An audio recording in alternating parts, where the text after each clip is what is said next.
The ballot access laws are constantly changing. Every odd year, half the states have bills in their legislature to change the ballot access laws. When I was in college, I was fascinated by minor party activists.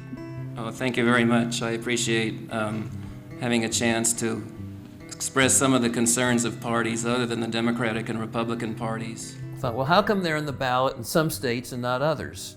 Because it turns out every state writes its own ballot access laws. Some of them were fair and tolerant, and some of them weren't. Arkansas is very unique in that it has continually, for 45, 50 years, have a whole series of cases where ballot access laws have been declared unconstitutional.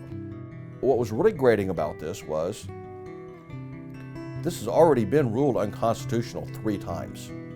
In essence, what they had done was reinstitute the old law that had already been declared unconstitutional, not only once, but twice, in '96 and 2006.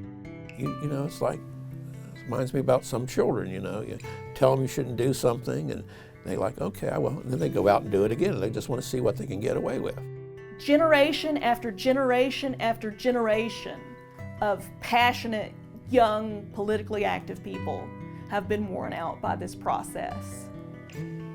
Ballot Access News, that's my monthly print newsletter. And the reason I started it, a bill was introduced in Congress to outlaw restrictive ballot access laws. And I was fanatically in favor of this bill. I'm just interested in that. So it passed? Oh no! If it had passed, we would have solved the problem.